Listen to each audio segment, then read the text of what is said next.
In today's video, I'm going to be going over the 3 steps that I use when I am working with gray coverage and I am highlighting on 75% or more. I have found a lot of success in these steps and I want to share them with you today. So if that sounds like fun, stick around. What's up guys, I'm Maureen Moody and I'm the Curious Stylist, and I want to build your confidence in your career through education and science.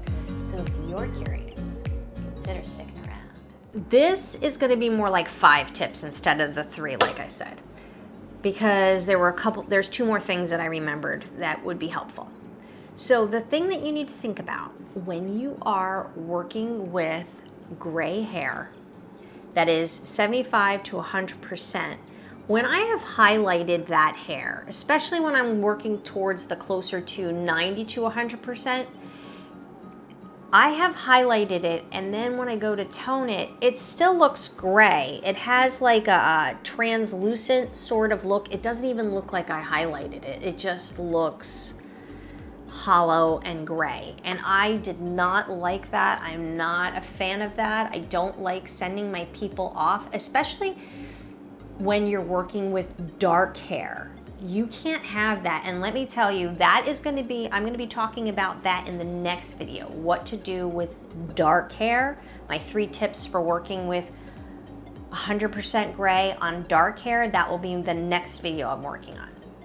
My 5 tips for working with gray is when you go to mix up the hair, you're going to use your gray coverage line, right? So let's say it's like, I don't have it, but like you're going to be working on level 8, level 9, that kind of thing, 900, 800, 700.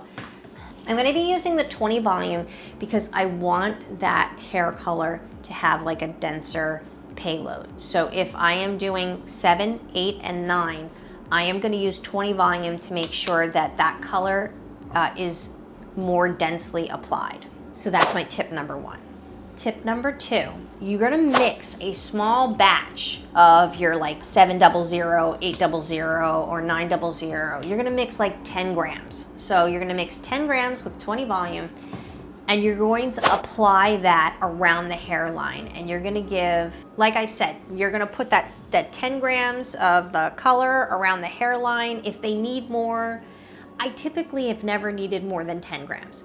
But you're going to use your 10 grams around the hairline, you're going to place it there, okay?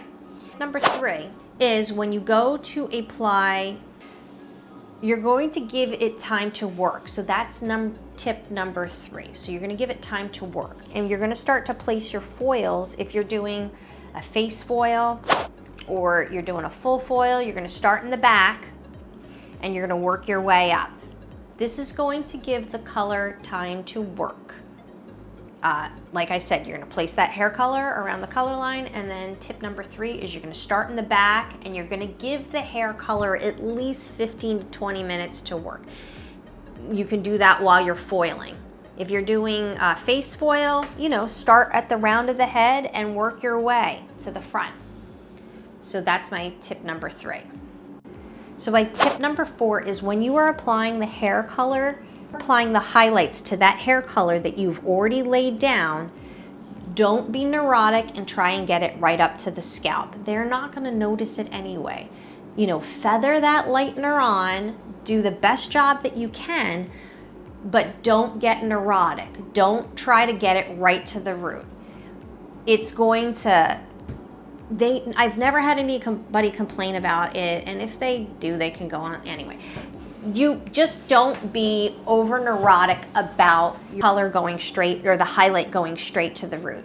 Just apply your lightener on and give it like, an 1/8 of an inch or 1/4 of an inch from the rim of the foil. So that's my tip number 4. Tip number 5 is if I am working with levels 7 and higher, I don't have to adjust my my peroxide volume. So if I am using a 20 volume to highlight, I'm just going to use a 20 volume in that section too. Now, the manufacturer, these are not tips the manufacturer suggests doing. They would never say put color on and highlight. But the reason why I do this is I really don't like that translucent effect. And this is my little hack to get around that. So when that hairline is 100% gray in that area, it tends to be translucent, and I don't like that look. So when I do this little tip or this little hack, it makes a huge difference. They have blonde, it looks beautiful.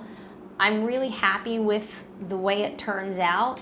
And so that is my 5 tips for covering 100% gray on lighter hair color. Stick around for the next week's video where I talk about what to do on darker hair that you need to highlight that is resistant gray hair coverage. So I'll see you in the next video, and I look forward to seeing you. You found them.